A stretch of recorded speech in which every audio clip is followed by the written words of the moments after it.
There's a woman that I know very well, and you probably know her too. She is super. She is super responsible. She is super capable. She is super dependable. She keeps her promises. She gets things done. She has a lot of people who count on her. And because she handles so much, people don't worry about her. No one checks in on her. No one wonders if she's okay. No one asks how much she's carrying. And it isn't because nobody cares. It isn't because they don't love her. It's because she is fine. Everyone assumes she's fine. Everyone assumes she's got it. Everyone assumes she'll figure it out. Everyone just assumes she is fine, and most of the time, she is. This episode is for the woman that everyone assumes is fine. This woman has become so good at carrying things that most people have no idea how much she holds inside. And sometimes she doesn't fully realize it either. Because carrying so much, carrying the big load, it's really become normal for her. We'll call this the capable woman paradox, okay?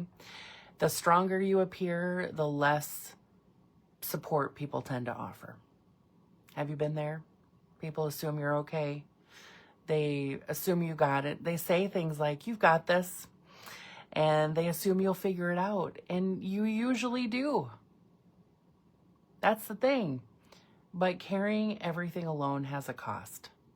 And as we talk about this, I want you to remember that this is not a time for you to judge yourself. It's just a time for you to explore with curiosity if this is something that is matching for you.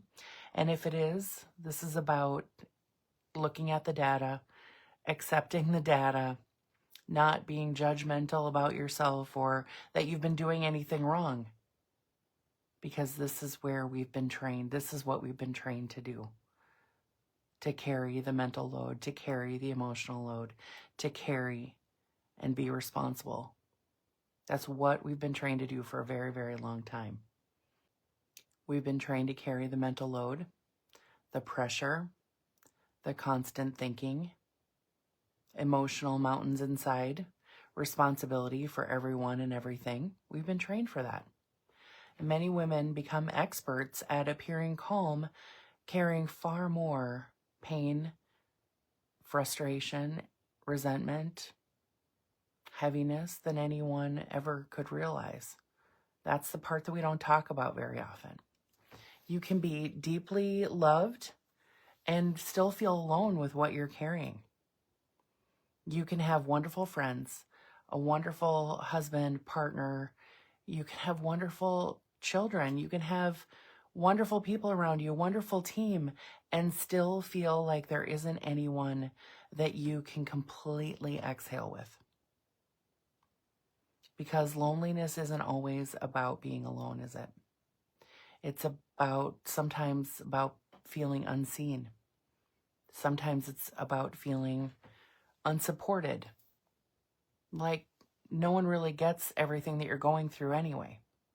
Sometimes it's about feeling like nobody knows the truth about how you're actually doing. I know, that one's a big one. Give yourself a breath. Just no judgment. Just let yourself feel what you're feeling. Eventually becoming the strong one and being the strong one becomes an identity. And this is very common with the women that I work with and has even been a part of my own story. You stop asking for help. You stop noticing your own needs. You stop questioning how much you're carrying. And it all starts to feel really normal because it's been normal probably since you were a little girl. You were probably the one as a little girl that people asked for help. You were probably the one as a little girl that stepped up and was responsible. And then you got a few pats on the back. Oh, you're so helpful. You're so wonderful. You're so responsible. And that became a source of pride. Yes, I am helpful. I am responsible.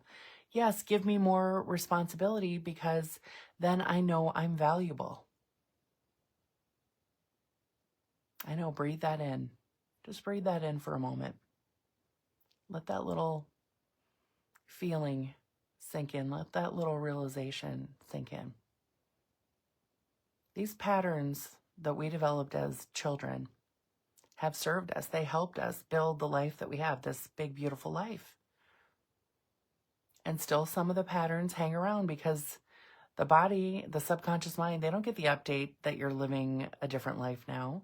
They don't have the update of your life is wonderful. We're still operating off of old patterns. So I want to ask you a few questions, okay? And once again, I want you to explore these with curiosity and not judgment. Just a little self-assessment, if you will. When something wonderful happens, who do you call first? When something painful happens, who do you call first? Who knows when you're worried about something right away? Who can feel it in your energy, maybe? Feel it in even the way that you respond to a text message. Who knows what you're worried about right now?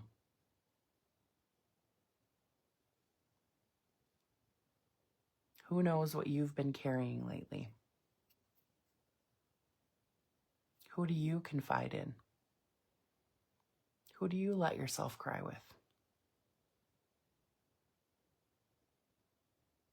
Who do you ask for help?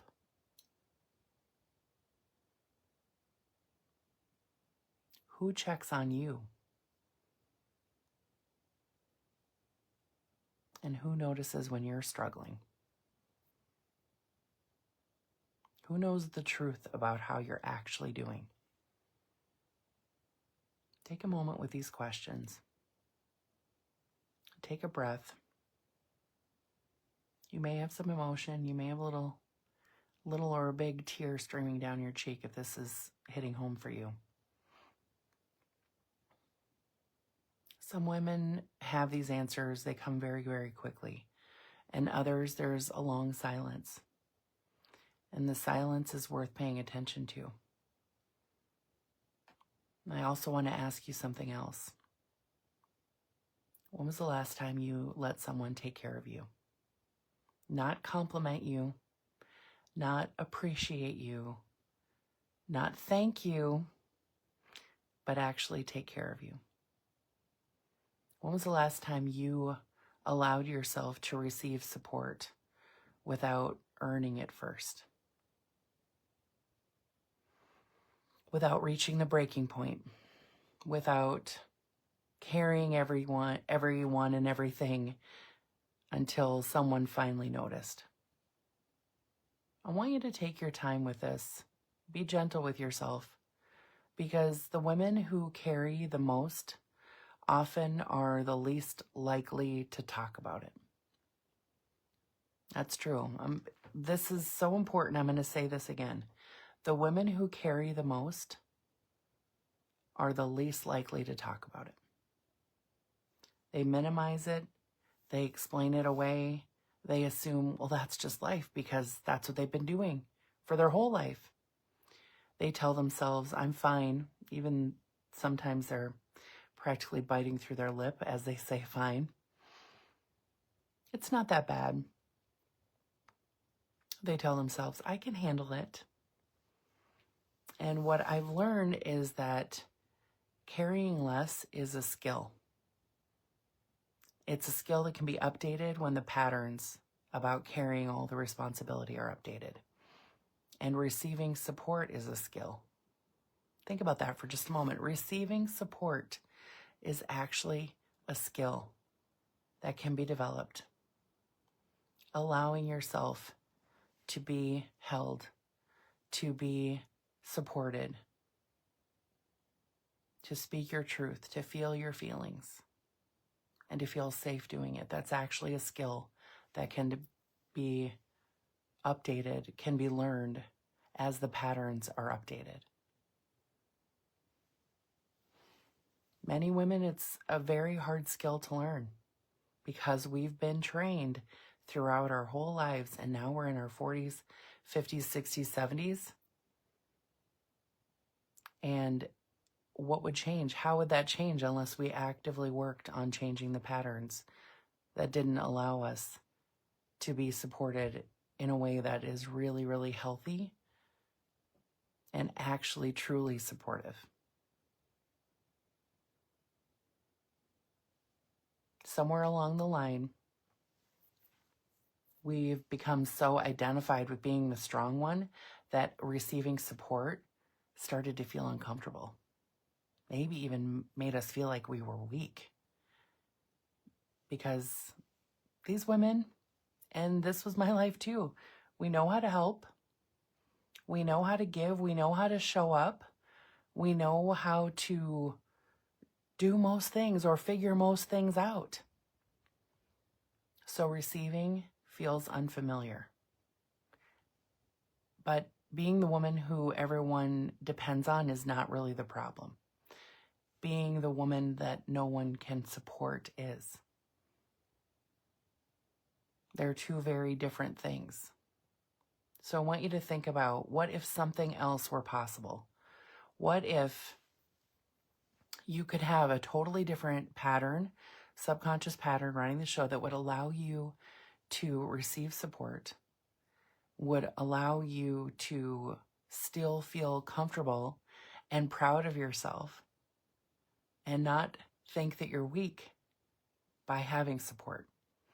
Imagine if your strength wasn't measured by how much you could carry. Imagine if strength included peace, if it included patience, if it included support, if it included ease, and having people that you could actually lean on. Imagine telling the truth even when you're overwhelmed. Imagine asking for help when you're exhausted and getting the right kind of help when you're exhausted. Imagine feeling supported without having to earn it first. Imagine sitting down to dinner and actually being present. Maybe even going on vacation without mentally working or worrying the entire time. Imagine having more energy to spend with the people that you love. Imagine spending less time holding it all together. I know, breathe.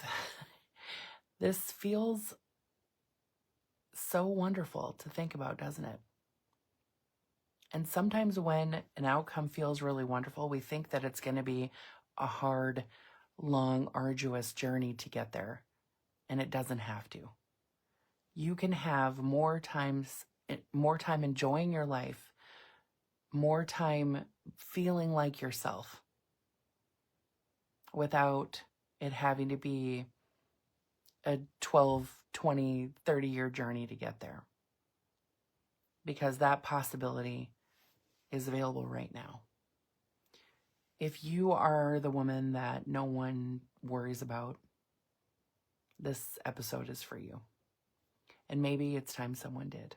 Maybe it's time you did.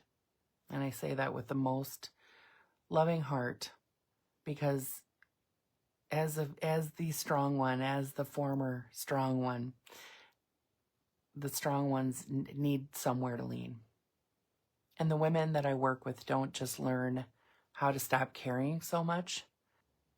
They learn how to let themselves be supported. And for many women, that changes everything. So as you're taking this in, be really, really loving with yourself. Be really kind and gentle with yourself. Somewhere around this video is a way for you to connect with me for a personal conversation, consultation.